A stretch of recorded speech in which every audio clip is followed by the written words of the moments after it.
केंद्र सरकार की तरफ से गणतंत्र दिवस की पूर्व संध्या पर 25 जनवरी को पद्म पुरस्कार विजेताओं के नामों की घोषणा की गई थी।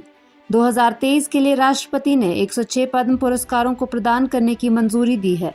सूची में 6 पद्म विभूषण, 9 पद्म भूषण और 91 पद्मश्री शामिल है। कृषि क्षेत्र में हिमाचल प्रदेश के मंडी जिला के नेकराम शर्मा को भी पद्मश्री से नवाजा जाएगा। करसोग के नांज गाँव के नेकराम शर्मा जैविक खेती से जुड़े हैं और 9 अनाज की पारंपरिक फसल प्रणाली को पुनर्जीवित कर रहे हैं। पद्मश्री के लिए चयनित होने पर नेकराम शर्मा को कृषि विश्वविद्यालय पालमपुर के कुलपति डॉक्टर हिरेंद्र कुमार चौधरी और कृषि विज्ञान केंद्र मंडी की टीम द्वारा सम्मानित किया गया। इस मौके पर उन्होंने मीडिया से रूबरू होते हुए बताया कि अपनी पारंपरिक खेती के क्षेत्र में ही कार्य किया, जिसके लिए उन्हें अब भारत सरकार की ओर से अवार्ड दिया जा रहा है, जिसकी उन्हें बेहद खुशी है। उन्होंने बताया कि 9 अनाज एक प्राकृतिक अंतर फसल विधि है, जिसमें 9 खाद्यान्न बिना किसी रासायनिक उपयोग के जमीन के एक ही टुकड़े पर उगाए जाते हैं, जिससे पानी के उपयोग में 50% की कटौती और भूमि की उर्वरता बढ़ती है। उन्होंने अन्य किसानों को भी इस प्रणाली को अपनाने के लिए प्रेरित किया। साथ ही स्थानीय स्वदेशी बीजों का उत्पादन कर नेकराम 6 राज्यों में 10,000 से अधिक किसानों को बिना किसी शुल्क के वितरित कर रहे हैं। नेकराम शर्मा ने बताया कि आज के समय में खाने में कई प्रकार के रसायनों का प्रयोग हो रहा है, जिससे लोग बीमार होते जा रहे हैं। उन्होंने कहा कि हमें स्वस्थ रहना है तो हमें जहर मुक्त खेती अपनानी होगी। ये जो इतना बड़ा सम्मान मुझे मिला भारत सरकार की तरफ से, और मैं तो एक छोटा सा किसान हूँ और पिछले कई वर्षों से लगा हूँ, जूझ रहा हूँ, ये बिल्कुल सत्य है। परंतु इतना बड़ा सम्मान मिलना मेरे लिए बड़े गौरव की बात है।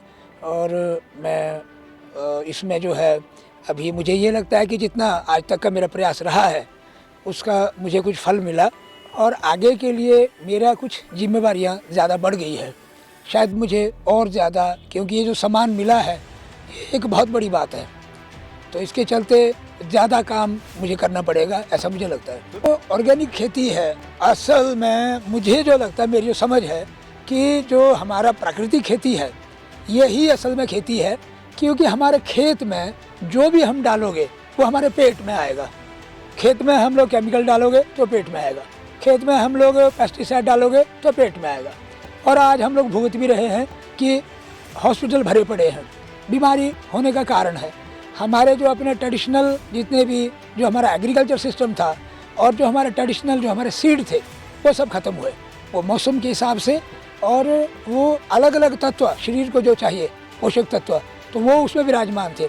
आज हम लोग ओमेगा फैटी 3 जो है वो टैबलेट में ले रहे हैं, जबकि वो हमारे अनाजों के अंदर है, बहुत सारा है और बैलेंस वे में है वो। तो आज जो हम खाना खा रहे हैं, हम सिर्फ चावल और गेहूं सिर्फ खा रहे हैं, जिसमें फाइबर नहीं है। और ये जो फाइबर है ये नहीं ना होने से हमारे शरीर में जो ग्लूकोज है उसका इम्बैलेंस हो जाता है। तो इसलिए जो प्राकृतिक खेती है, खेत में जो है हम अच्छे चीज़ डालेंगे, हमारा अच्छा जो सीड है परंपरागत या मौसम के हिसाब से बना हुआ, वो अगर हम इस्तेमाल करें तो हमारा शरीर अच्छा रहेगा, ऐसा मेरा मानना है। खेती का मतलब ये है कि हमारा जो शरीर है 5 तत्वों से बना हुआ है। इस शरीर को अच्छी चीज़ चाहिए खाने को, और आज हम वो अच्छी चीज़ खा नहीं रहे हैं। ज़मीन में किसी भी तत्व की कमी है ही नहीं, क्योंकि अगर हम बाहर स्टडी करें अपने खेत से बाहर तो वहाँ किसी भी तत्व की, पोषक तत्व की कमी नहीं है। फिर हमारी ज़मीन में कमी क्यों है? क्योंकि हम लोगों ने ओवर एक्सप्लॉयटेशन हम कर रहे हैं अपना खेती का, और वही सारा जहर हमारे पेट में आ रहा है और पूरी तरह से ग्लूकोज इम्बैलेंस हो गया है। तो ये सारा जो इम्बैलेंस हो रहा है वो सब खतरा है। वहीं कृषि विश्वविद्यालय पालमपुर के कुलपति डॉक्टर हिरेंद्र कुमार चौधरी ने कहा कि प्रगतिशील किसान नेकराम शर्मा को पद्मश्री अवार्ड मिलना हिमाचल प्रदेश सहित मंडी जिला के लिए गर्व का विषय है। उन्होंने कहा कि कृषि विश्वविद्यालय पालमपुर द्वारा आने वाली पीढ़ियों के लिए पारंपरिक फसलों और उनके बीजों को सहेजना परम कर्तव्य है। HK चौधरी ने कहा कि कृषि विश्वविद्यालय पालमपुर द्वारा प्राकृतिक खेती और पारंपरिक फसलों के बीजों को सहेजने के लिए किसानों को चुनकर एग्रीकल्चर एम्बेसडर का चयन कर कार्य किया जा रहा है। फख्र की बात है हिमाचल प्रदेश के लिए, किसी जिले के लिए नहीं, पूरे प्रदेश के लिए। हिमाचल प्रदेश के 12 जिले हैं, सब किसानों के लिए ये एक प्रेरणा के स्रोत बनकर उभर कर आए। हिमाचल प्रदेश कृषि विश्वविद्यालय, उसकी एक जिम्मेदारी है कि किसानों को जागृत करे। हमारी जो पारंपरिक फसलों का बीज है उसका संरक्षण करना हमारा परम कर्तव्य है और धर्म भी है, ये मानव धर्म भी है। हमें अपनी अगली आने वाली पीढ़ियों के लिए ये पारंपरिक बीज और फसलें संजोकर रखनी पड़ेंगी, इनका संरक्षण करना पड़ेगा।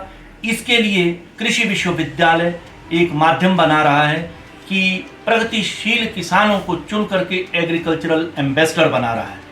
अभी तक हिमाचल प्रदेश से हमने 56 ऐसे एग्रीकल्चरल एम्बेसडर ढूंढे हैं जिन्होंने अपने अपने क्षेत्र में कोई ना कोई ऐसा मार्का मारा है, जिसमें कि हमारे श्री नेकराम शर्मा जी भी हैं। ये पारंपरिक फसलों का संरक्षण करते हैं, इनका ये क्षेत्र है।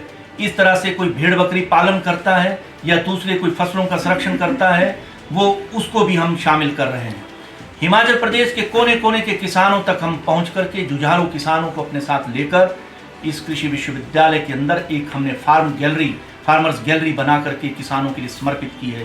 फार्मर हमारे लिए सर्वप्रथम है, क्योंकि धरातल पर काम करने वाला व्यक्ति कौन है? वो किसान है।